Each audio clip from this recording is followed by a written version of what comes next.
வணக்கம். வணக்கம். எப்படி இருக்கீங்க? நலமா இருக்கேன். கரூர் அந்த துன்பவியல் சம்பவத்துக்கு அப்புறமா அந்த குடும்பங்களை ஃபுல்லாக மாமல்லபுரத்தில் ஒரு ஸ்டார் ஹோட்டலுக்கு கூப்பிட்டு அங்கே வந்து சந்திச்சிருக்காரு. சந்திச்சுட்டு வந்தவங்க என்ன சொல்கிறாங்கன்னா, அவர் வந்து எங்களோட காலில் விழுந்து மன்னிப்பு கேட்டார், அழுதாரு, அவர் சாப்பிடாம திரும்ப இழைச்சிட்டாரு அப்படிங்கிற மாதிரி எல்லாம் சொல்கிறாங்க. ஒரு துக்கம்ங்கிறது வந்து நம்ம வீட்டுக்கு போய் விசாரிக்க வேண்டிய விஷயம். விஜயோட நடவடிக்கையை நீங்கள் எந்த மாதிரி பார்க்குறீங்க? முதல்ல அரசியலுக்கு உள்ள வந்துட்டா எல்லாத்தையும் எதிர்கொள்ள கற்றுக்கணும்.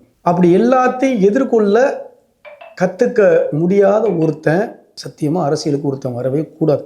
இப்போ நம்ம சினிமா நடிகருங்கிறத தாண்டி உன்னை நான் என்ன சொல்ல வரேன்னா, இந்த 8 கோடி மக்களை இல்லை உலகமெங்கும் வாழக்கூடிய 10 கோடி மக்களுக்கான தலைமையிடமாக இருக்கக்கூடிய தமிழ்நாடை நீ ஆளுகிறங்கிற எண்ணத்தில் நீ உள்ளே வந்து முதல்வராக ஆகணுங்கிறதுக்காக தான் ஒரு கட்சியை நீ நிறுவி நீ இப்போ இங்கே நீ இந்த இடத்துக்கு பொசிஷனுக்கு வந்திருக்கீங்கன்னா, நீ அரசை எதிர்கொள்கிறவன் அரசு எதிர்ப்பாளராக நம்ம இருக்கிறோம்னா அடுத்த ஆட்சியை கைப்பற்ற நினைக்கிறோம்னா இதெல்லாம் ஆட்சி அதிகாரத்தில் உள்ளவன் பண்ணுவான். அப்போ அதெல்லாம் தெரியாமல் நீ கட்சி கட்ட முடியுமா?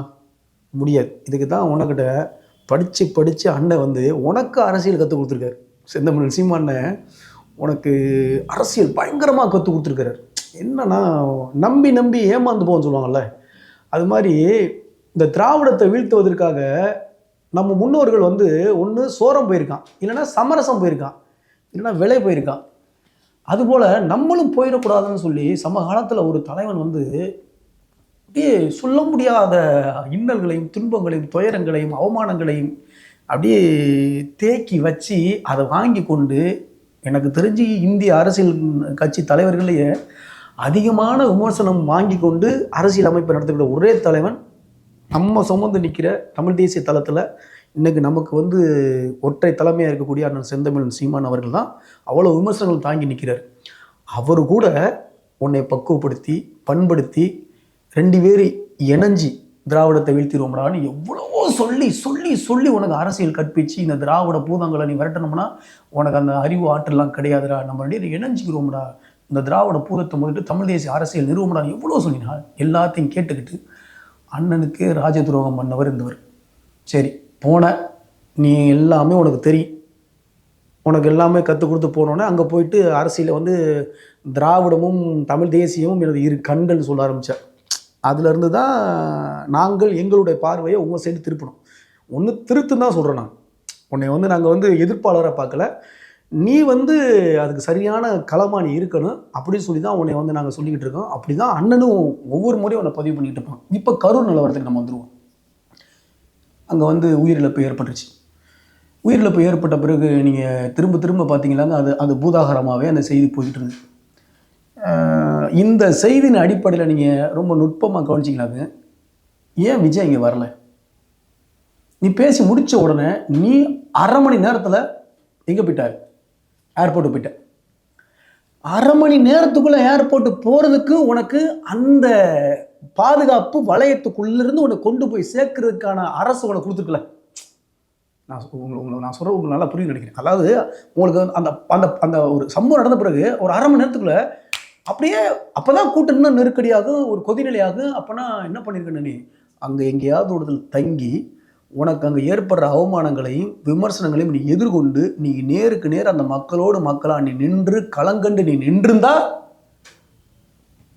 இந்த மக்கள் வந்து 8 கோடி பேரும் உன்னை பார்த்துருப்பானுங்க. நீ அரை மணி நேரத்தில் பறந்து போய் சத்தம் இல்லாமல் உட்காந்தோடனே அப்புறம் அது அரசுடைய முழு இப்போ இந்த திராவிடம் வந்து முழுக்க தூக்கி உன் மேலே பழியப்பட, நீ வந்து அவருக்கு மேலே பழியப்பட, அதுக்கேற்ற மாதிரி சில நீதிமன்றங்கள் அதுக்கேற்ற மாதிரி சொல்லலை, அப்படி இப்படி சில நாடகத்தை நடத்தி உச்சநீதிமன்றம் வரை போய் அங்கேருந்து நீங்கள் சிபிஐ இன்வெஸ்டிகேஷன் வேறு கேட்டு வந்து இப்படி ஓடிக்கிட்டு இருக்கு. இது எல்லாருக்கும் தெரிஞ்ச ஒரு விஷயம். எனது பார்வையில் விஜயை கைது பண்ண பயப்படுற திராவிட பயந்தாங்கொழி காவல்துறையும் முதல் குற்றவாளி. அவர்களை அம்பை பயன்படுத்தி இந்த அப்பாவி மக்களை 41 உயிரிழப்புக்கு காரணமான விஜய் 2வது குற்றவாளி. இப்போ திராவிடம் குறிப்பாக வந்து திமுக வந்து விஜய் தான் இதுக்கு காரணம் சொல்லணும்னா விஜய் பிடிச்சி அரெஸ்ட் பண்ணணுமா இல்லையா? பண்ணாங்களா? பண்ணலை. அடுத்து விஜய் விடுங்க, அவன் மேலே வழக்கே போடலை. அடுத்து இந்த புசி ஆனந்த், அவரை கூட பிடிக்கிறதுக்கு இவங்க பயந்தாங்கொழிட்டு கிடந்தாங்க.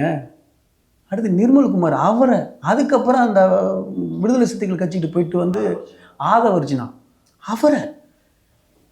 இப்போ நான் சொல்கிற புரியுதா உங்களுக்கு? நீங்கள் 3 பேரையுமே பழியை தூக்கி டிவிகே மேலே போட்டுட்டு, ஆனால் தூக்கி அரெஸ்ட் பண்ணக்கூடிய இடத்துல கூட திமுகவுடைய அரசு காவல்துறை இல்லைங்கிறது இல்லை, கைது பண்ண தயாராக இல்லை. ஏன்னா அவங்க பெரிய ஓடாத இடத்துல பெரிய அடர்ந்தவன காடுகளை பதுங்குற பெரிய ஆட்கள் அவங்க. இல்லை தமிழ்நாடு காவல்துறை வந்து யாரையும் பிடிக்க முடியாத அளவுக்கு செயலற்ற காவல்துறையா? ஃப்ராக்ஷன் ஆஃப் செகண்ட் யார் எங்கே இருக்கான்னு தட்டி தூக்கிடுவான் தமிழ்நாடு காவல்துறை. அவ்வளோ பெரிய இன்டெலெக்சுவல் அவன். ஆனால் இதுக்குள்ள ஒரு அரசியல். சரி, அதையும் தாண்டி இந்த மக்களை நீ வந்து சந்திக்கலை. இந்த மக்கள் ரசிக மனப்பான்மையிலேயே உன் பின்னாடி அப்படி அணிதிரண்டு போகிறத நம்ம பார்க்குறோம். அதாவது ஒரு தலைமுறையை தமிழ் எழுத படிக்க தெரியாத போல காயடித்தது போல ஒரு 3 தலைமுறையை நடிகர்களுக்கு பின்னாடி போக வச்சு திராவிடம் காயடிச்சிருச்சு. இதுதான் எனது பார்வை. நல்லா கேட்டுக்குங்க. 3 தலைமுறை, அந்த 3 தலைமுறையை காயடிச்சிட்டான். ரொம்ப நுட்பமாக காயடிச்சிட்டான். எனக்கு தெரிஞ்சு எங்கள் அப்பாவுக்கு முன்னாடி எங்கள் தாத்தா காலகட்டத்தில் வந்து எல்லார்கிட்டையும் மரம் ஒன்று சொல்லுது, மனித மாண்புகள் ஒன்று இருந்தது. ஒரு தவறு இழைக்க போகும்போது இது தப்புப்பா, இது சரி, இது ரொம்ப தப்புப்பா, இதெல்லாம் அப்படிங்கிற ஒரு தமிழருடைய அறம் சொந்த சொற்களால் இந்த காமராஜர் காலகட்டத்தில் அது இருந்ததுங்கிறத நான் சொல்லாடலை பார்க்குறேன். ஆனால் இந்த திராவிட முன்னேற்ற கழகம் என்னைக்கு அரியணைக்கு உள்ள வந்து இந்த எம்ஜிஆருங்கிற ஒருத்தனையும் இந்த கலைஞர் கருணாநிதிங்கிற ஒரு கதாசிரியரையும் என்னைக்கு அண்ணாங்கிற ஒரு திரைப்பட நாடக நடிகராக முயற்சி பண்ண வந்து இந்த திராவிடம் முழுக்க சினிமா துறையை நம்பி வந்து இந்த தமிழ்நாட்டுக்குள்ள காலுன்றானோ அன்னைக்கு முடிஞ்சிச்சு. அதுக்கப்புறம் ரஜினின்னாங்க, இப்போ விஜயன்றாங்க. புரியுதா உங்களுக்கு? நாளைக்கு தனுஷும்பாங்க, அப்புறம் சிம்பும்பாங்க, அப்புறம் நாளைக்கு உதயநிதியுடைய பையன் இன்னைக்கு இன்பநிதியும்பாங்க. அடுத்து இப்போ இன்பநிதி தயாராகி கொண்டு இருக்கிறார். நடிப்பு பயிற்சி பெற்று கொண்டு இருக்கிறார். எப்படி? கூத்துப்பட்டர்களை போய் நடிப்பு பயிற்சி பெற்றுக்கிட்டு இருக்கார். எதுக்கு? தமிழ்நாட்டை ஆள துடிப்பதற்கு. உதயநிதி இப்படி தான் ப்ராக்டிஸ் பண்ணி ஒரு 4 படத்தில் நடிக்க வச்சு தமிழ்நாடு மக்கள் மத்தியில். ஏன்னா மக்களுக்கு எப்படி வெளியே வர முடியும்? ஒன்று திரைத்துறை மூலம்தான். அப்போ அந்த திரைத்துறையை தான் இவங்க கைப்பற்றி உதயநிதியை கொண்டு வந்து அது மூலம் நாங்கள் ஒரு 5 படத்தை உதயநிதி நடிக்க வச்சு அது மூலம் தமிழ்நாடு துணை முதலமைச்சர் ஆயிட்டாரா? இப்போ அடுத்து இன்பநிதி. அப்போ இந்த திரை கவர்ச்சியை யாரு கொண்டு வர்றாங்க? திராவிடம். சரிதானே? இந்த திராவிடம் வந்து 3 தலைமுறை நம்ம இளைய தலைமுறையை காய்ச்சிட்டான்.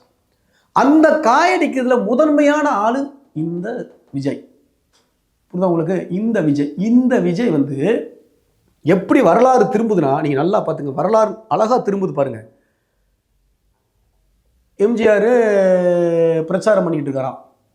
காமராஜர் ஐயா சும்மா சாதாரண அவருடைய திட்டங்களை நீங்கள் வரலாற்றில் தமிழருடைய அழிப்பை, தமிழருடைய வரலாறு தொடர்ச்சி அழிக்கிறாங்க. இப்போ காமராஜர் வரலாறு அழிச்சிட்டாங்க நமக்கு. ஆனால் அந்த வழக்காறு சொல்லலை, சில புத்தக வாசிப்பில் சில காமராஜரை பற்றி தேடி ஆய்வு பண்ணமாக்கு அந்த மனுஷனுடைய விஷயங்கள் அவ்வளோ இருக்குது, கொட்டி கிடக்கு. அப்படி போயிட்டு இருக்கும்போது பிரச்சாரத்தை போயிட்டு இருக்கும்போது திடீர்னு கூட்டத்தை கூட்டிட்டு நிறைய பேர் பறந்து போனாங்க. எங்கடா போறீன்னு காமராஜர் நின்று கேட்குறாராம். இல்லை அவரு ஐயா வர்றாராம். யார்? எம்ஜிஆர் வர்றாரா? எம்ஜிஆர் வர கூடவே ஜெயலலிதா வர்றாராம். என்ன சாரி அப்படிங்க. அப்போதான் காமராஜர் கையை கட்டிக்கிட்டு சொன்னாராம், கூத்தாடியை பார்க்க போகிறாங்க, அந்த கூத்தாடி நாளைக்கு கூத்தியா கிட்ட நாட்டை ஒப்படைச்சிட்டு போயிடுவான் அப்படின்னு சொன்னாருங்க. அந்த ஆள் சொல்கிறது தெய்வ வாக்குங்க. அந்த தெய்வ வாக்கு நடந்துச்சா இல்லையா? கூத்தாடிங்கிறவர் எம்ஜிஆர், அதுக்கப்புறம் யாருங்கிறது நாட்டாண்டங்கிறது இந்த உலகத்துக்கே தெரியும். சரிதானே? ஆனால் அந்த எம்ஜிஆருக்கு பின்னாடி ஜானகிங்கிற ஒரு லீகல் ஹார்ஸ் இருந்தாங்க. அவங்க ரொம்ப ரொம்ப ரொம்ப கஷ்டப்பட்டு இந்த எம்ஜிஆரை கண்ட்ரோல் பண்ண முடியலையே, எப்போ பார்த்தாலும் இங்கே கூடவே இருக்கிறாப்லையே அப்படின்னு அவங்க ஒரு நெருக்கடியில் இருக்குது. இப்போ அப்படியே வரலாறுங்க இப்படி திருப்புங்களேன் அப்படியே. புரியுது உங்களுக்கு? அதே எம்ஜிஆருக்கு லதான்னு ஒருத்தவங்க இருந்தாங்க சைடாகும். உங்களுக்கு புரியுது? நல்லா சொல்கிறது. இப்போ அதே மாதிரி இங்கிட்டு அப்படியே வரலாறு திருப்புங்களேன். இப்போ எம்ஜிஆர் பேனல் யாரா? விஜய். புரியுதா? இப்போ ஜானகி பேனல் யாரு? சங்கீதா, லண்டன். பிரிஞ்சிட்டாங்களா? அடுத்து இப்போ ஜெயலலிதா பேனல் யாரு? த்ரிஷா. இருக்கா? அடுத்து பாருங்க, லதா பேனல்ல கீர்த்தி சுரேஷ். வரலாறு திரும்புது தலைவரில். அடித்து சொல்கிறேன், இன்னும் ஒரு 6 மாதம் 7-8 மாதங்களில் நீங்கள் பாருங்கள், இந்த தமிழ்நாடு மக்கள் எப்படி எம்ஜிஆர் பின்னாடி வந்து போனானோ அதே போல் இந்த விஜய் மறுபடியும் கூட்டத்துக்கு வரும்பொழுது திரிஷாவை ஏற்றுவாப்புல. இந்த திரிஷாவை இதே மேடையில் ஏற்றும் பொழுது ஒட்டுமொத்த பேரும் காமராஜர் சொன்னார்ல, அதை விட 1000 மடங்கு பச்சையை நான் சொல்லுவேன். புரியுதா உங்களுக்கு? என்ன பச்சையாக சொல்லுவேன். அப்போ அதே விஜய் இதே திரிஷா கிட்ட அந்த நாட்டை கொடுத்துட்டும் அந்த ஆள் போகலை. நீங்கள் வேணால் பாருங்கள், மீண்டும் தமிழர்கள் காயடிக்கக்கூடிய வேலையை திராவிடம் செய்து கொண்டு இருக்கிறது. விஜய்க்கு எந்த ஒரு சேவையோ சேவை மனப்பான்மையோ மக்கள் திரள் போராட்டத்தில் மக்களோடு கலந்து மக்களோடு உண்டு உணங்கி மக்களுடைய பிரச்சனையை கேட்டு அதற்கு ஏற்றாற்போல் அரசியல் செய்யக்கூடிய தலைவன் விஜய் அல்ல. விஜய் அதுக்கேற்ற தலைவர் அல்ல. மீண்டும் ஒரு முறை போய் சொல்கிறேன், நீ நல்ல நடிகன், எங்கள் அண்ணா சொல்கிற மாதிரி நீ நல்ல நடிகன், நல்ல பாடகன், நல்ல டான்சர், அதுல இந்த மாற்று கருத்துல உன் திறமையை நாங்கள் வந்து எங்கேயாவது இழிவுபடுத்துறோமா? உன்னை இழிவுபடுத்துறதுங்கிறதுல உன் திறமையை இழிவுபடுத்துறது நீ சொல்லு, உனக்கு திறமை இருக்குன்னு நாங்கள் பதிவு பண்ணுறோம். ஆனால் அரசியல் என்பது அது வந்து நீ நினைக்கிற மாதிரி இல்லை. மக்கள் உன்னை ஏற்கிற இடத்துல நீ இருக்கணும்னா நீ மக்களை உனக்கு ஏற்ற மாதிரி, எப்படி டாஸ்மார்க் கடையில் தமிழனை வந்து மூழ்கடிச்சு வச்சிருக்க மாதிரி திரைத்துறை மூலம் போதை மூலம் நீ மூழ்கடிக்க வச்சிருக்க. இதுதான் இங்கே நடந்துகிட்டு இருக்கு. அதை நீ ஓட்டாக்க பார்க்குற. அப்போ நீ ஓட்டாக்க போகும்போது திராவிட கம்பெனியோட கார்பரேட்டு மாயமாக இந்திய கார்பரேட்டுக்கு ஏற்ற மாதிரி நீ ஆளாக மாறுங்க. ஆனால் இங்கே இந்திய கார்பரேட்டுக்கு ஏற்ற மாதிரி மாறிட்டா இங்கே இருக்கக்கூடிய தமிழ்நாடு 1000 மடங்கும் கொள்ளை வளங்கள் கொள்ளையடிக்கப்படும். இங்கே மேதகு பிரபாகரனும் தமிழரசனும் வீரப்பனாரும் ஐயா இன்னும் எண்ணிலடங்காத புலவர் கலியபெருமாள் வாழ்ந்த மண் என்பது தமிழ் மண், மீட்பு மண். ஐயா பெருஞ்சித்தனார் போன்றோர், ஐயா பாவானார் போன்றோர் இன்னும் இந்த இயற்கை வளம் சார்ந்து போராடக்கூடிய உன்னதமான மாபெரும் தலைவன் என்பவன் செந்தமிழன் சீமான். அதான் மண், மக்கள், மலை, மாடு, கனிம வளங்கள்னு சொல்லி அந்த ஒருத்தர் தான் கத்துறது மட்டும் இல்லை, களத்தில் நிற்கிறார். நம்மளும் கூட நிற்கிறோம். இன்னொன்று ஓப்பனாக சொல்கிறனால அவர் விஜய் ரசிகன். நான்லாம் பகிரமாக சொல்கிறேன், நான் விஜய் ரசிகன். 10வது படிக்கும் போதெல்லாம் எனக்கு லவ் டுடே படம் வரும்போது, நேருக்கு நேர் படம் வரும்போதெல்லாம் நான் ஒரு மீனவ சமுதாயத்திலேருந்து வந்தவன். நீங்கள் இன்னொரு விஷயத்தை நீங்கள் சொல்கிறேன், நீங்கள் இந்த இடத்துல நீங்கள் பதிவு பண்ணிங்க. மீனவர்களுக்கான தலைவனை மீனவ சமுதாயத்திலேருந்து தேட மாட்டான், ஒருபோதும் தேட மாட்டான். நான் அந்த சமூகத்திலேருந்து வந்தனால நான் சொல்கிறேன். அந்த நெய்தல் திணையிலேருந்து வந்த நெய்தல் திணையுடைய மக்களுடைய அந்த பண்பாட்டு கூறுகள்லேருந்து அந்த மக்களுடைய மனநிலை, அவங்களுடைய அந்த பழங்குடி தன்மை, தனித்தன்மைங்கிறது நான் சொல்கிறேன். ஒரு ஆய்வு அடிப்பில் அவன் ஒருபோதும் மீனவ சமுதாயத்துக்கான மீனவ தலைவர்களை அவன் தேடவே மாட்டான். அவன் பக்கத்திலே இருப்பான் பெருந்தலைவர், அவனை கண்டுக்கவே மாட்டான். ஆனால் திரையில் மீனவர்களை தேடுவான். பாட்டு மட்டும் எம்ஜிஆர் படித்தோன்னே இங்கே ஒரு பச்சை குத்துவான், இங்கே ஒரு பச்சை குத்துவான், இங்கே பேர் எழுதுவான். அவனை மாதிரி தீர்க்க தரசி விசுவாசிகள் எவனுமே கிடையாது. எம்ஜிஆர் அறுவடை பண்ணாரா? அடுத்து நடிகர் விஜயகாந்த் அறுவடை பண்ணாரா? அடுத்து மீனவருடைய ஒட்டுமொத்த இளைஞர்களுடைய கூட்டத்தை அறுவடை பண்ணக்கூடிய ஒரே ஆள் இன்னைக்கு விஜய். அவரும் அறுவடை பண்ணுறாரு. இந்த மீனவ மக்களுக்கு திரைத்துறையில் அவனும் மூழ்கி போய் கிடக்கிறான். அதை தாண்டி அவனுங்களை வென்றெடுக்கக்கூடிய அரசியல் என்பது யாரும் அவருக்கு கொடுக்கல. மீண்டும் சொல்கிறேன், இன்னைக்கு மீனவர் மக்கள் கொஞ்சம் விழித்து கொண்டான். எங்களை போன்ற தமிழ் தேசிய போராளிகளும் அண்ணன் செந்தமணி சீமானை நம்பி அவருடைய பேச்சு, அவருடைய கையெழுத்தை பார்த்து நிறைய பேர் வந்து இன்னைக்கு வெளித்தரல் வந்துட்டான். அப்போ இன்னைக்கு முட்டுக்கு எதிர்முட்டுங்கிறது டிவிகே டிஎம்கே அப்படின்னு யார் பேசுகிறா மேடையில்? விஜய். 2 கட்சி தான், டிவிகே டிஎம்கேன்ற ஓப்பன் ஸ்டேட்மெண்ட் நான் உனக்கு சொல்கிறேன். கட்சி ஆரம்பிச்சு நீ வந்தா இல்லை, ஆரம்பித்த உடனே 6 இல்லை ஒரு 9 மாதம் கழிச்சு ஈரோடு இடைத்தேர்தல் வந்துச்சுல்ல. ஈரோடு இடைத்தேர்தல் வந்த பிறகு நான் சொல்கிறேன்டா, ஈரோடு இடைத்தேர்தல் வந்த பிறகு நீ பெரிய மாஸ் தானே, நீ பெரிய 300 கோடி ரூபா சம்பளம் வாங்குறவன் தானே, உன் பின்னாடி 1 கோடி வாக்காளர்கள் இருக்கிறாங்க, உறுப்பினர்கள் சேர்ந்துட்டாங்கன்னு பெரிய பில்டப் கொடுக்குறவன் தானே. நீ சரியான ஆண்மகனாக இருந்திருந்தால் நீ ஈரோடு இடைத்தேர்தலில் சுயேட்சையா நீ இல்லை ஈரோடு இடைத்தேர்தல் நின்று நீ வெற்றி பெற்றிருந்தாது உனக்கு ஒரு மாசம் இருக்குன்னு நினச்சிருக்கலாம். அந்த ஈரோடு இடைத்தேர்தலில் இந்தியாவை ஆளுகிற பிஜேபி கட்சி நிற்கலை. கொள்ளையடிச்சு தமிழ்நாடு 4 முறை முதலமைச்சராக இருந்து பெரும் கொள்ளை லாபம் சம்பாதிச்ச அதிமுகங்கிற கட்சியும் அங்கே நிற்கலை. ஈவன் எந்த அரசியல் கட்சியும் திமுக எதிர்த்து நிற்கலை. நீ ஆரம்பித்த பிறகு நீயே வந்து அங்கே நிற்கலை. இவ்வளவு பெரிய கூட்டத்துக்கு நடுவுல ஈரோடு இடைத்தேர்தலில் திமுகங்கிற பெரும் பூதத்தை எதிர்த்து களங்கண்டது டிவிகேவா என்டிகேவா? பதில் சொல்லு. எதிர்த்து களங்கண்டது டிஎம்கேயா? எதிர்த்து களங்கண்டது என்டிகேடா.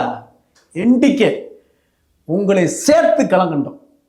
உங்க வாக்கு தான் என்டிகேக்கு விழுந்திருக்குன்னா அப்ப ஈரோடுல ஏன் உங்க வாக்கு எங்களுக்கு விழுகலை? சொல்லுங்க. உங்க வாக்கு எங்களுக்கு விழுந்திருந்தா நாங்க 60,000 ஓட்டுக்கு போயிருக்கணுமா இல்லையா? போகல. அப்போ உன் வாக்கு யாருக்கு விழுந்திருக்கு? இல்ல. அப்படியே உன் வாக்கு இருந்தா உன் வாக்காளர்கள் காசை வாங்கிக்கிட்டு டிஎம்கேக்கு போட்டுட்டான். இப்ப தெரியுதா கருத்தியல் புரட்சி யாருக்கிட்ட இருக்குன்னு? டிவிகேலடா. தமிழ்நாட்டினோட ஒட்டு மொத்தத்துக்கு எதிர்கட்சி என்பது ஏடிஎம்கே இல்லை, நீ டிவிகே இல்லை, ஒட்டுமொத்த எதிர்கட்சி என்டிகே. இன்னைக்கு தமிழ்நாட்டு மக்களுக்கு தெரியும் என்டிகே தான் தமிழ்நாட்டினோட டிஎம்கேவோட எதிர்கட்சி. இன்னைக்கு டிவிகேயை பார்த்து டிஎம்கே பயப்படாது. இன்னைக்கு விஜயகாந்த் காணாமல் போன மாதிரி, கமலஹாசன் காணாமல் போன மாதிரி உள்ள தூக்கி சொருக்கிட்டாங்களா கமலஹாசனை? கம்ம கொடுத்து அமிச்சாச்சு ஒரு ராஜேஸ்வர சீட்டை கொடுத்து. இன்னும் ஒரு 3 வருஷத்துக்கு தூக்கி கம்ம கொடுத்து அமைச்சிருவான். ஒன்று பிஜேபி ஒன்று அமுக்குவான், இல்லைன்னா டிஎம்கே ஒன்று அமைக்கிடுவான். ஆனால் என்ன எங்களுக்கு என்னன்னா, நாங்கள் ஒவ்வொரு முறையும் போராடி ஒன்னே மாதிரி ஆட்கிட்ட இருந்து இந்த தமிழ்நாட்டு இளைய தலைமுறை திரைத்துறை கவர்ச்சி மூலம் போய் நின்று அவன் ரசிக கூட்டமாக மனப்பான்மையிலிருந்து நீ வரணும்னு சொல்கிறேன். அதுக்கு தான் நான் உங்களுக்கு சொல்ல வரேன். நானே ஒரு பயங்கரமான விஜய் ரசிகர். எப்போ எனக்கு வரலாற்று ரீதியாக என்னுடைய வரலாறை படிக்காத வரை, நான் புத்தக வாசிப்புக்கு உள்ளாகாத வரை, நான் யாரென்று எனக்கு தெரியாத வரை, நான் இன்னைக்கு என் வரலாறை தோண்ட ஆரம்பிச்சோனோ படிக்க ஆரம்பிச்சோனோ அன்னைக்கு நான் விஜய் யாரு, கமலஹாசன் யாரு, விஜயகாந்த் யாரு அப்படிங்கிறத தெரிஞ்சுக்கிட்டேன். அப்போ ஒட்டுமொத்த இளைஞர்கள் நான் சொல்லக்கூடிய விஷயம் என்னன்னா, தமிழ்நாட்டில் இருக்கக்கூடிய ஒவ்வொரு விஜய்க்கு பின்னாடி அணிதிரளக்கூடிய அனைத்து தமிழனும் நீ ஒரு சேரண்டா, நீ ஒரு சோழண்டா, நீ ஒரு பாண்டியண்டா, நீ ஒரு மிகப்பெரிய படை கட்டி தொன்மம் இளங்காத்த தெற்காசியம் முழுக்கும் கட்டி ஆண்ட ஒரு இனம்டா. நீங்கள் போய் கூத்தாடி பின்னாடி நின்று நீங்கள் ஏன்டா இவ்வளோ சீர்லஞ்சு போயிட்டீங்கன்னு தான் நாங்கள் சொல்கிறேன். மீண்டும் ஒரு முறை சொல்கிறேன், நடிகனாக பாரு, நடிகனாக பாரு. திரையில் தலைவனை தேடாதே, தரையில் தேடு. உனக்குள்ளே உங்கள் ஊருக்குள்ளேயே உன் ஊருக்காக போராடுகிற ஒவ்வொருத்தனும் உனக்கு விஜயே. உன் மண்ணை மீட்பதற்காக போராடுற மாதிரி அவன் உனக்கு விஜய். உன் மக்களை மீட்பதற்காக போராடுற மாதிரி அவன் உனக்கு விஜய். உன்னுடைய ஒட்டுமொத்த உரிமைகளுக்காக சமூக நீதிக்காக போராடுற மாதிரி அவன் உனக்கு விஜய். உன் கடற்கரை ஒரு கிராமங்களுக்காக உரிமைகளுக்காக ஆக்கிரமிப்புகளை எதிர்த்து போராடுற மாதிரி அவன் உனக்கு விஜய். அதை விட்டுட்டு அட்டை கத்திலையும் அட்டை துப்பாக்கிலையும் சண்டை போகிறவனை பார்த்து தயவு செய்து சொல்கிறேன், எம்ஜிஆர்கிட்ட இருந்து நாங்கள் தோத்துட்டோம், அதுக்கப்புறம் விஜயகாந்த் தோத்தோம், அதுக்கப்புறம் உனக்கிட்ட இனிமேல் தோக்க மாட்டோம்.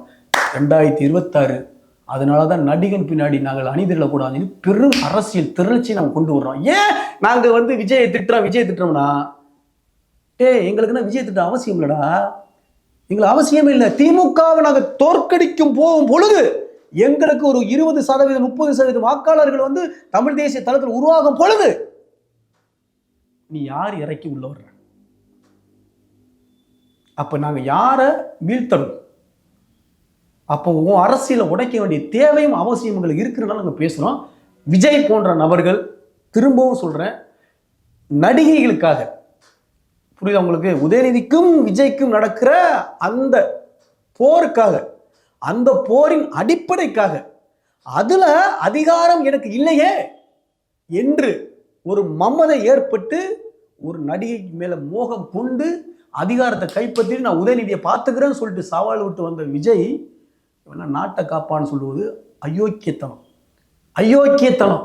அதனால நடிகனாக நாங்கள் விஜயை பார்க்குறோம். நல்ல நடிகர், நல்ல டான்சர், நல்ல பாடகர், நல்ல ஒரு ஒரு ஒரு ஒரு திரைத்துறையில் நல்ல ஒரு பிரபலமான ஒரு நபர். அவரை நீங்கள் என்னென்ன ஜனநாயகன் எடுங்க, இன்னும் மறுபடியும் நீங்கள் பணநாயகன் படம் எடுங்க, நாங்கள் பார்க்குறோம், கைத்தட்டுறோம், விடுறோம். தயவு செய்து இந்த நாட்டு ஆளணுங்கிற எண்ணத்தை தயவு செய்து மறந்துடுங்க. அப்படி மறக்கிற ஆளாக நீங்கள் அப்படி ஒரு சரியான நபராக இருந்தால் கரூருக்கு நீங்கள் போயிருக்கணும். கரூர் மக்களை நீங்கள் எதிர்கொண்டிருக்கணும். கரூர் மக்கள் உன்னை செருப்பை கலட்டி அடித்தா கூட நீ அங்கே நின்றுருக்கணும்.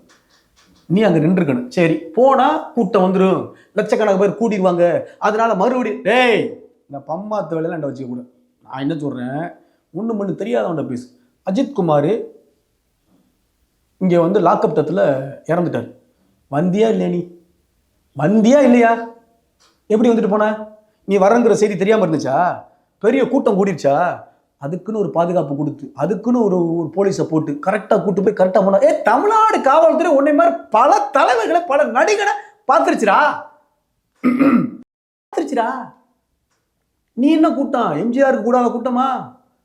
அதெல்லாம் காவல்துறை பார்த்துருச்சுடா. நீங்க 2 பேரும் பம்மாத்து வேலை காட்டுறீங்க, பில்டப் கொடுத்துக்கிட்டு இருக்கீங்க. 2 பேரும் உடைக்காம, 2 பேரை வீழ்த்தாம இந்த மண்ணில் தமிழ் தேசிய அரசியலோ புரட்சியோ காண முடியாது. அதுதான் எங்கள் அண்ணன் கத்திக்கிட்டு இருக்காரு. அதுக்கு தான் நாங்கள் போராடிட்டு இருக்கோம். மீண்டும் விஜய் ரசிகர்களுக்கு நாங்கள் தற்கூரி சொல்கிறோம்னு சொல்லி நீங்கள் எங்களை அப்படின்னு நினைக்காதீங்க. காரணம் வந்து நாங்கள் தற்கூரினா என்ன? 5 மூலக்காரன் 3 மூலக்காரனுக்கு தான் தற்கூரின்னு பேர் சொல்லுவோம். புரியுதா உங்களுக்கு? உங்களுக்கு தான் மூளை இருந்தால் தான் யோசிப்பீங்களாடா, அதனால சொல்கிறோம். ஆனால் நாங்கள் தற்கூரின்னு சொல்ல வேண்டிய தேவையும் அவசியமும் எங்களுக்கு நீங்கள் தான் கொடுக்குறீங்க. அந்த வார்த்தையை பயன்படுத்துவதற்கு முதல்ல நான் சொல்கிறேன், அதுக்கான நீங்கள் முதல்ல தேடல் ஆரம்பிங்க, அறிவார்ந்த நபர்களாக மாறுங்க, புத்தக வாசிப்பதை நோக்கி நகருங்க, நாம் யார் என்ற வரலாறை தேடுங்க. அதை தான் மேதகு பிரபாகரனும் ராஜராஜ சோழனும் பெரியவர் பெருஞ்சித்தனாரும் ஐயா பாவனாரும் கற்பித்திருக்காங்க. நம்ம தலைவர்களை தேடுங்க, நம்ம தலைவர்களிலிருந்து தலைவர்களை தேடுங்க. நம் மக்களை, நம் இனத்தை, நம் மொழியை, நம் பண்பாட்டை, நம் ஊரை பாதுகாத்து கொள்ளுங்கள். விஜய் போன்ற நடிகர் பின்னாடி அணிகிறார்கள். அவர்கள் அனைத்தையும் சேர்த்து விட்டார்கள். அவர்களுக்கு தேவை எல்லாம் கிடைத்து விட்டது. ஒன்னே ஒன்று அவர்களுக்கு கிடைக்கவில்லை, அதிகாரம் என்பதற்கு. அந்த அதிகாரத்துக்காக இந்த ரசிக மனப்பான்மையில் உங்களை ஓட்டா பயன்படுத்தி அதிகாரத்தை வர துடிக்கிறான். அவன் ஒருபோதும் உங்களுக்கு ஒன்றுமே செய்ய மாட்டான், விட்டுட்டு ஓடி போயிடுவான். அதனால அவரை நம்பாதீங்க. இப்போ இந்த மாமல்லபுரத்துக்கு வந்து ஒரு கூப்பிட்டு வச்சு ஆறுதல் சொல்லியிருக்காரு இல்லையா? ஸோ அதை பற்றி உங்களுடைய கருத்து? அதான் நீங்கள் அதை கூட நீங்கள் மாமல்லபுரத்தில் கூட்டிகிட்டு வர்ற விஷயங்களை வந்து நீங்கள் கவனிச்சிங்கனாக்குங்க. மாமல்லபுரத்துக்கு நீ கூப்பிட்டு வர வேண்டிய ஆள் நீ வந்து நீ டேரெக்டாக கரூருக்கு நீ என்ன பண்ணிருக்கலாம், நீ வந்திருக்கலாம். இறந்த வீட்டுக்கு நேரடியாக வர்றவங்க எனக்கு தலைவனுக்கு அழகு. இந்த தமிழ்நாடு காவல்துறை வந்து உனக்கு என்ன பாதுகாப்பு கொடுக்காதா? தமிழ்நாடு காவல்துறைகிட்ட வந்து பாதுகாப்பு கொடுக்குறதுக்குன்னு ஃபோர்ஸ் இல்லையா? நீ டிஜிபிட்ட சொன்னீங்கன்னா அழகாக நீட்டாக ஒரு ப்ரொடெக்ஷன் போட்டு நீட்டாக ஒவ்வொரு வீட்டுக்காக போய் உனக்கு பாதுகாப்பு கொடுத்து நீட்டாக போயிட்டு வந்துருக்குல்ல. என்ன சொல்கிறேன், நான் பகிரங்கமாக சொல்கிறேன், ஸ்டோலின் துப்பாக்கி சூட்டில் இறந்து போகிறதுக்கு நீ போகலையா? கொடுத்தனா வந்த அனிதா சாவுயா? என்னையா நீ என்ன அப்போல்லாம் தமிழ்நாடு இன்னும் கொந்தளிக்காமல் இருந்துச்சா? அப்போல்லாம் போக தெரிஞ்சிச்சு உனக்கு, இப்போ மட்டும் போக தெரியல உனக்கு. அது ஒன்றால் உயிரிழப்பு ஏற்பட்டுருக்கு. உனக்கு அதை எதிர்கொள்றதுக்குன்னா திராணி இல்லை. அதனால முதல்ல பணத்தாசையை காட்டி இந்த மக்களுக்கு பணத்தை தூக்கி கொடுத்துட்டு, சரி இறந்து போயிட்டாங்க, தமிழக அரசு ஒரு அமௌண்ட் கொடுத்துச்சு, அதை விட கூடுதலாக நான் ஒரு அமௌண்ட் கொடுத்துருக்கேன் அப்படின்னு சொல்லி அந்த மக்கள்கிட்ட இருந்து ஒரு ஸ்டேட்மெண்ட்டே வாங்க வைக்கிறான். மத்தியில் உங்களுக்கு அவர் முதல்வராக இருக்கிறனால தான் நாங்களே வந்து என் பிள்ளைய பலி கொடுத்துருக்கோம் அப்படின்னு இப்படி பெத்த அம்மா இப்படி பேசினா நமக்கு என்னங்க தோணும்? தற்கூரின்னு தோணாது? நான் என்ன கேட்குறேன், இந்த நாட்டை போராடுறதுக்கு கொண்டு வந்த வீர மருது பாண்டியர்களோட படையில் சேர்த்து விட்டியா நீ? இல்லை தமிழ்நாடு தேசிய விடுதலைக்காக தமிழரசன் படையில் நீ சேர்த்து விட்டியா? இல்லை நான் இன்னும் பகிரங்கமாக சொல்கிறேன், தமிழ்நாட்டிலோட உரிமை நிலங்காருக்கிற கச்சத்தீவு, காவேரி, முல்லை பெரியாறு போன்ற போராட்டங்களை பங்கெடுத்து, இல்லை ஈழத்தமிழர்களோட போராட்டங்களை பங்கெடுத்து மாநில உரிமைக்காக போராடி, இல்லை இந்திய எதிர்ப்புக்காக போராடி உன் மகன் செத்து போயிட்டானா? யார் அவன்? என்ன அது கொடுமை இல்லை? அப்போ இதுக்கு பேர் தற்கூரி இல்லாமல் என்ன சொல்லுங்கள்? இதுக்கு பேர் தற்கூரி இல்லாமல் என்ன? அப்போ இதை பார்த்தா எங்களுக்கு நமக்கு என்ன தோணும்? நமக்கு என்ன தோணும் நமக்கு? என்னடா ஒரு நாட்டோட இந்திய நாட்டு இராணுவத்தில் போரிட்டு செத்தா ஓகே, ஒரு அக்செப்டட், ஒரு நாட்டுக்காக இருந்துரு. அதானங்க தியாகம்னா என்னங்க? தியாகங்கிற மண்ணுக்கும் பெண்ணுக்கு நாங்கள் போரு. அப்படிதாங்க நம்ம வளர்ந்துருக்கோம். நடிகனுக்காக வந்து உயிர் சாகுறவன் எல்லாம் நம்ம என்ன பண்ணி, சரி அப்பாவி மக்கள் செத்து போயிட்டாங்க, அவங்களுக்காக நம்ம இறங்க தெரிவிக்கணுமா? அந்த மக்கள் மறுபடியும் செத்து போனது அது என்னமோ ஒரு பெரிய இராணுவ தளபதிக்காக அவர் என்னமோ மிகப்பெரிய வந்து வெங்காலூர் போரில் தலையிட்டு போரிட்டு இழந்த சோழ பேரரசர் மீண்ட தளபதிங்கிற பட்டத்தை எடுத்த மாதிரி அவருக்கு பேர் தளபதிங்கிற பட்டம். புரியுது அவங்களுக்கு? ஆணையரவு தாக்குதலில் வந்து யாழ்ப்பாணத்தை போய் 1500 போராளிகளை கொண்டு போய் அடித்து தூக்கி ஒட்டுமொத்த ஆணையரவை வந்து அப்படியே மீட்ட பால்ராஜ் போல தளபதிகள் மாதிரி இவருக்கு ஒரு தளபதிங்கிற பட்டம். எந்த போரில் பங்கெடுத்தா அந்த ஆளுக்கு தளபதிங்கிற பட்டம் இதான் அங்கே அண்ணன் வந்து கிழிச்சு தொங்க போடுறாரு. தளபதினா என்ன புரிதா உங்களுக்கு? அதுதான் நேற்று அண்ணன் நம்ம ஐயா பெரும்பாட்டனுடைய மருதுபாண்டி இதுக்கு முன்னாடி அழகாக அண்ணன் பேசியிருந்தாங்க. இது மாதிரி நிறைய நம்ம பேசலாம். புரிதா உங்களுக்கு? தளபதிங்கிற பட்டமே புரட்சியாளங்கிற பட்டமே எவனுக்கும் கொடுக்க முடியல, எவனுக்கும் பேச முடியல. எது புரட்சி எது புரட்சினே தெரில. ஒருத்தருக்கு 100 ரூபா உதவி பண்ணிட்டா ஒரு புரட்சியாளர். புரியுதா உங்களுக்கு? ஒரு ஏழைகளுக்கு வந்து ஒரு 4 பேருக்கு சாப்பாடு வாங்கி கொடுத்தா ஒரு புரட்சியாளர். புரியுதா உங்களுக்கு? 4 பேருக்கு ரத்த தானம் வாங்கிட்டா ஒரு புரட்சியாளர். டேய், புரட்சியாளர்னா என்னன்னு இந்த சமூகத்துக்கு தெரியல. முதல்ல தளபதினா இந்த சமூகத்துக்கு தெரியல. வர்றவன் போறவன்லாம் தளபதினா 603 தழும்புகளை பெற்று போர்ல பங்கெடுத்து அது உடம்பு விரிச்சு காமிச்சா மட்டும் ஒட்டுமொத்த உடல் முழுக்க தழும்புகளா இருந்தான் பாரு பழுவேட்டையன். அவன் தான்டா தளபதி. இது சினிமா. அப்ப பாருங்க, இந்த தளபதிங்கிற பேரை கேவலப்படுத்தி வச்சிருக்காங்க. இந்த ஆளு போய் 2 பேரை வந்து 2 மண் மீட்பு போராட்டத்துக்கு கரூர்ல செத்து போன மக்களை எதிர்த்து நீ நின்று களங்கண்டு அவங்களுடைய விமர்சனங்களை எதிர்கொள்ள ஓடி போன ஆளு நீ எப்படி தளபதின்னு சொல்ல முடியும்? தளபதிங்கிறவன் என்ன? காயமரணும், அவமானப்படணும், அசிங்கப்படணும், கேவலப்படணும். இதெல்லாம் கடந்து அந்த மக்களுக்கு நிற்கிறவன் தளபதி. நீ தலை விதி. நீ எங்களுக்கு கிடைச்ச தலை விதி. நீ வந்து கரூர்ல வந்து காசுங்க, ஒரு படத்துக்கு 300 கோடி 200 கோடி பணம் வாங்குறது, இதில் வந்து ஒரு 5 கோடி செலவு பண்ணுறது பெரிய விஷயமா உங்களுக்குலாம்? போகிற போக்கில் இதெல்லாம் அந்த புரிதா உங்களுக்கு? அந்த போகிற போக்கில் எல்லாம் அந்த பிம்பம் யார் கொடுத்தது? இந்த மக்கள் தான். வியாபாரம் எங்கிருந்து வருது? மக்கள்கிட்ட ஒரு கிரேஸ் இருக்குது. அந்த கிரேஸ் நடிப்பில் அப்படி வியாபாரம் ஆகுது. கிரேஸ் இல்லைனாக்க அது வியாபாரம் வணிகம் இல்லை. அப்போ இது எல்லாமே என்னன்னா, எல்லாமே மக்கள்கிட்ட இருக்கக்கூடிய கவர்ச்சி, மக்கள்கிட்ட இருக்கக்கூடிய ஓட்டு, மக்கள்கிட்ட இருக்கக்கூடிய அந்த திரைத்துறையில் வந்து படத்தை போய் பார்ப்பதற்காக வணிகத்தை தூக்கி நிறுத்துவது. இதில் அஜித் விஜய் நிற்கிறாங்க. நாளைக்கு அஜித்தும் வருவார் கண்டிப்பாக 100% நான் சொல்லிட்டு இருக்கேன். நான் இதை ஏதோ ஸ்கிப் பண்ணி நினைக்காதீங்க. விஜயை காலி பண்ணி முடித்த பிறகு இன்னும் 2 ஆண்டில் இந்திய உளவுத்துறை, தமிழ்நாடு திராவிடத்துறை, குறிப்பாக இந்திய அரசு தமிழ்நாட்டில் அஜித்துக்கு பின்னாடி ஒரு ஒரு ஒரு ஒரு ஒரு ஒரு இதே மாதிரி 10 லட்சம் பேர் கத்திட்டு தரான். அவனையும் இறக்கி விடும். ஒத்த காசு நீ செலவு பண்ணாது, நாங்கள் பார்த்துக்கிறோம். இதுதான் விஜய்க்கு, இதுதான் ரஜினிகாந்த் நடந்தது, கமலஹாசன் நடந்தது, இப்போ விஜய்க்கு நடக்குது, நாளைக்கு அஜித்துக்கு நடக்கும். ஏன்னா இதையெல்லாம் தொலைநோக்கு பார்வையாக நின்று நம்ம வேலை செஞ்சா, அந்த மக்களை கற்பிச்சா மட்டும்தான் நம்ம வெற்றி பெற முடியும். இனி ஒருபோதும் நடிகனை தலைமை தாங்க விடக்கூடாது. நான் சொல்ல மாட்டேன். நான் அந்த இதை பின்வாங்கிக்கிறேன். நீ மக்கள்கிட்ட வா, நீ மக்கள்கிட்டோடு வாழு, மக்களோடு போராடு, மக்களோடு சாப்பிடு, மக்களோடு கேள்விகளுக்கு பதில் சொல்லு. இன்னும் பச்சையா சொல்றேன், தலைவர் மேதகு பிரபாகரன் சொல்லதான் நான் சொல்றேன். ஏய், நம்ம ஒரே ஒரு புல்லட்டில் வந்து துப்பாக்கியில் சுட்டா செத்து போயிடும்டா. புரியுதா? இந்த அரசியல் போராளிகளை வந்து நீங்கள் அவமானமாக நினைக்காதீங்கடா, கேவலமாக பார்க்காதீங்கடா. ஏய், நம்ம வந்து எதிரி வந்து நம்மகிட்ட ஒரு கேள்வி கேட்க முடியாதுடா. அவன் அதுக்கு மேலே கேட்டானாக்க நம்ம நெத்தி போட்டில் வச்சுருவோம்டா. ஒரு புல்லட்டில் அவனை போட்டுலாம், இல்லை அவன் ஒரு புல்லட்டில் அவனை போட்டுருவான்டா. ஆனால் அந்த அரசியலை போய் மக்கள்கிட்ட நிற்கிறவன், டேய், அவன் தாண்டா உண்மையான போராளி. இந்த மக்கள் பல பேர் குழப்பவாதி இருப்பான், சந்தர்ப்பவாதி இருப்பான், லூஸ் இருப்பான், பைத்தியம் இருப்பான், மென்டல் இருப்பான். இது மட்டும் இல்லாமல் தான் அதிமேதாதி நினச்சிக்கிட்டு ஆயிரக்கணக்கான கேள்விகள் பல பேர் பலவிதமாக கேட்பான். அதுக்கெல்லாம் ஒருத்தர் நின்று பொறுமையாக பதில் சொல்லணும்டா. அப்படிலாம் நின்று பதில் சொன்னாதாண்டா அவனைலாம் இந்த மக்கள் நம்புவாங்க. நம்ம மாதிரி ஆள்லாம் அங்கே நிற்க முடியாதான் கேட்குற கேள்விக்கு. என்னடா இப்படி கேள்வி கேட்குறான், என்னடா இப்படி பதில் சொல்கிறான், என்ன இப்படி பண்ணுறா, நம்மளுக்கு மண்டை குழப்பம் வந்துடும்டா. அரசியல் மக்களை அணி திரட்டுவது, அந்த மக்களோடு வாழ்வது என்பது, அந்த மக்கள் கேட்குற கேள்விகள் பதில் சொல்வது என்பது மிகப்பெரிய சவால்டா. அதனால தான்டா அரசியல்வாதிகளை, அந்த மக்களுக்கான நல்லுள்ளம் படைத்த அந்த தலைவர்களை நம்ம போற்றணும் அப்படின்னு சொன்னார். அதுபோல தான் சொல்கிறேன், மக்கள்கிட்ட நீ நேரடியாக வரணும்னா மக்கள் 1000 கேள்வி கேட்பான். மக்கள் பல முகம் கொண்டவன். நான் சொன்ன மாதிரி பல முகங்கள். அறிவாளி இருப்பான், அதிபுத்திசாலி இருப்பான், குழப்பவாதி இருப்பான், சந்தர்ப்பவாதிகள் இருப்பான், சூழ்ச்சிவாதி இருப்பான், துரோகவாதிகள் இருப்பான், எதிரி இருப்பான், துரோகி இருப்பான். இவ்வளவு பேர் நீ என்ன பண்ண? கடக்கணும், கடந்து போகணும். அங்க நீ எடுத்து அருவாள் எடுத்து வெட்ட முடியாது, துப்பாக்கி எடுத்து சுட முடியாது. அது களம் வேற. அந்த களத்துல நிக்கிறாரு பாருங்க அண்ணன் செந்தமிழன் சீமா.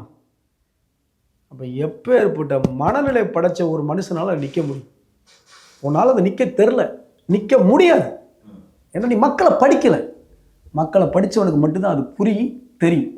அதனால் விஜய் போன்ற நபர்கள் அந்த பணம் மாயை, அதற்கு பின்னாடி இருக்கக்கூடிய திரை கவர்ச்சி மாயை, இதை பயன்படுத்தி கொண்டு மீண்டும் அந்த மக்களை ஏமாற்றும் சூழ்ச்சி வலையில் பின்னி அதிலிருந்து மறுபடியும் பண்ணுறாங்க. இன்னும் ஒரு வாரத்துல இன்னும் 10 நாளே மறுபடியும் ஒரு பிரச்சாரத்தை தொடங்குவார். இவன் மறுபடியும் இந்த கூட்டங்களை வந்து பின்னாடி அணிதிரண்டு போச்சுன்னா நம்ம என்ன சொல்கிறது? அவனுக்கும் சேர்த்து நம்ம தான் போகிறோம். சரி, உங்களுடைய கருத்துக்களுக்கு மிக்க நன்றி. ரொம்ப நன்றி, மகிழ்ச்சி.